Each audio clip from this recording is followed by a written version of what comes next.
What's going on, guys? This is Ryan with RK Outpost, and we now know a little bit more about these new heroes, these new Jedi that we're supposed to fall in love with in Star Wars The High Republic. Now, if you don't know anything about The High Republic, if you haven't heard me talk about it, it was this secret project with a bunch of writers at Lucasfilm who are going to come together for this big interconnected story. It was codenamed Project Luminous. I've been talking about it for months before it was officially revealed to be The High Republic, set 200 years before the events of the prequels, even though we have Obi-Wan Kenobi saying that the Jedi have guarded the Republic for over 1,000 generations. They decided to only go 200 years in the past because they were just too scared to get away from that time. I do think when this thing originally started out, before we knew too much more about it, I thought this could be a great opportunity for Lucasfilm to do something wholly original and their own and prove that they can have some interconnected story, keep continuity straight, things like that. Things that they have not proven able to do, whether it's with originality or continuity with current Disney Star Wars.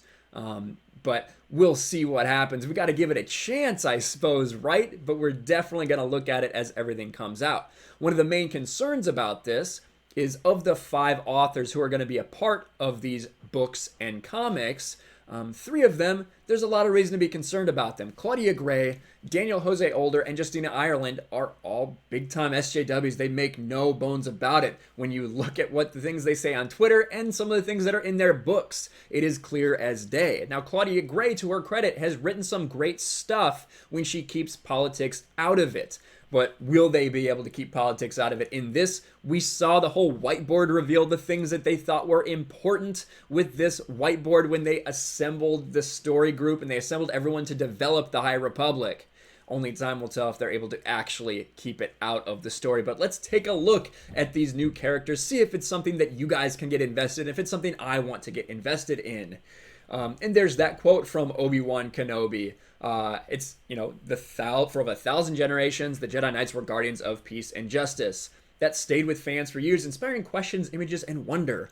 What were the Jedi like at their best well before the rise of Luke Skywalker? Well, if you are a Star Wars fan, you had all those answers before. You had the Star Wars expanded universe. Now, Star Wars Legends, after Disney threw it out and has chopped it up and is picking the carcass of it for stories, for their movies, for their books, whatever. And we know that this High Republic, we've already seen just from the little trailer that they have bits and pieces pulled from old expanded universe stuff. They're not going to be able to be original with it, unfortunately, as much as we would like them to be. In the High Republic, Lucasfilm's upcoming multi-platform epic, we'll find out. Multi-platform being books and comics. A lot of people thought maybe it could be a TV series tie-in, maybe a movie tie-in, maybe at least a video game, but nope. Just books and comics at this point. But let's actually find out about these heroes. This is the first one. This art kind of has me laughing a little bit. Let's zoom in just a touch if I can. If I can, I would like to zoom in. There you go. Now, whoa, that zoomed in all the way to the top of the article. I didn't want to do that. This is Avar Kriss. Now, I've seen this image a lot out there. This is fairly memeable. I will just say that, pretty memeable. That's a big lightsaber in her hands there.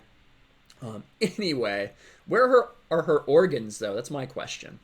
Avar Kriss. She's the brightest, most noble example of Jedihood. She always tries to see the good in people and situations, never puts herself first. She's invigorated about life on the frontier and the challenges it brings, and is an inspiration for those who work with her. She's compassionate, not dogmatic, and always ready to sacrifice herself over others. Avar Kriss is the best of the best, as if we needed this laid out for us. What a shock! A new Star Wars story with a white female lead, and she's the best at everything. Wow, I'm sure everyone's blown away by that. Not surprised at all, right?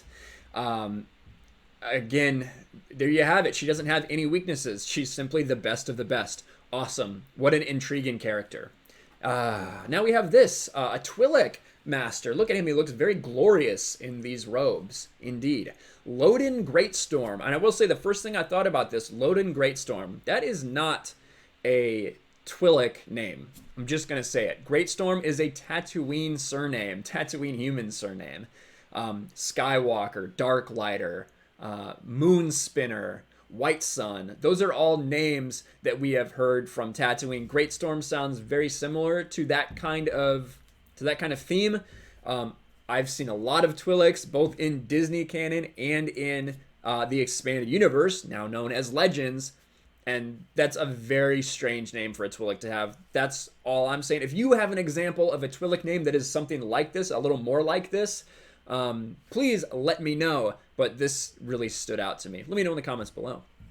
Loden is a Twi'lek Jedi Master, is considered to be one of the best teachers in the Jedi Order. Strong and wise with a good sense of humor, he looks at every moment as a learning experience, always trying to better himself and the Jedi around him, especially his Padawan. So he's going to be the old, wise mentor.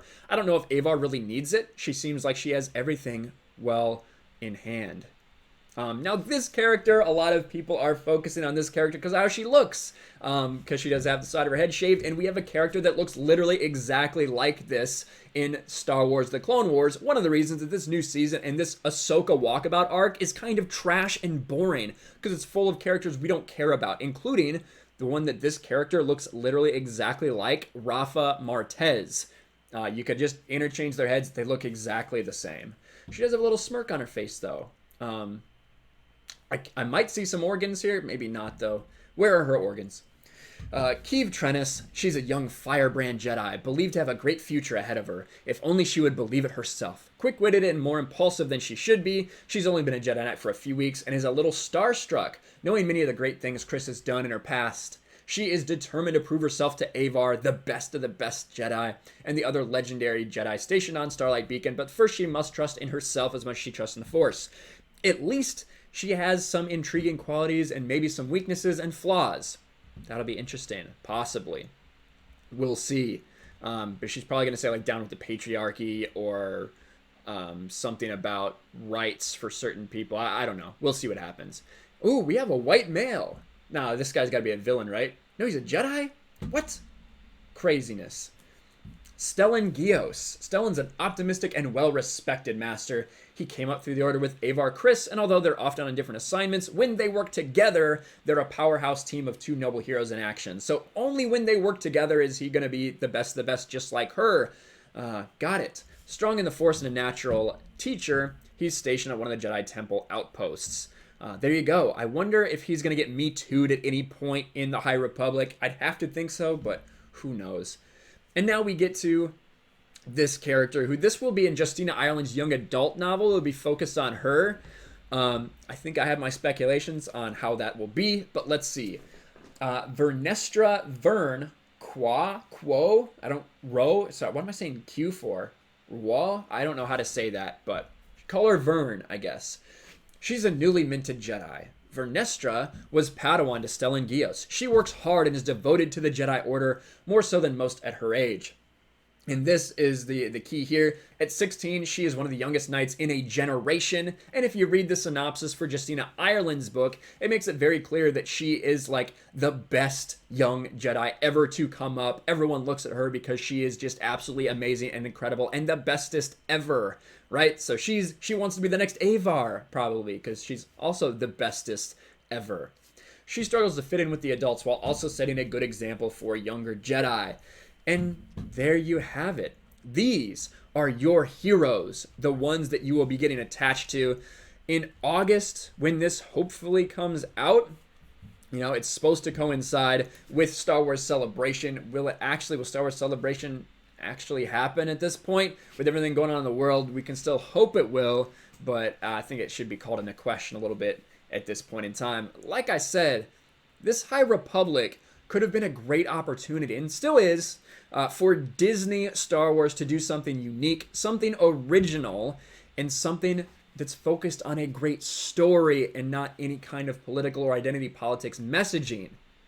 But I just don't see this group of authors and this iteration of Lucasfilm being able to do it. I have zero faith in them. I have zero faith in getting invested in these characters.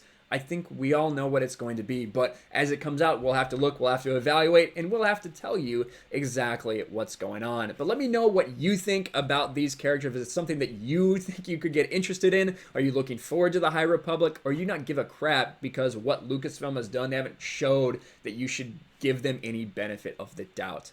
Let me know in the comments below. Smash the like button, subscribe to the channel, ring the bell for notifications, share this video out there, and I'll talk to you guys later. Thanks for watching, everyone, and a huge shout out to my patrons. I appreciate you guys so much. Want to follow me on Twitter or Instagram? Check out the description below. You'll find links to my P.O. box and my Patreon as well. And I'll talk to you guys later.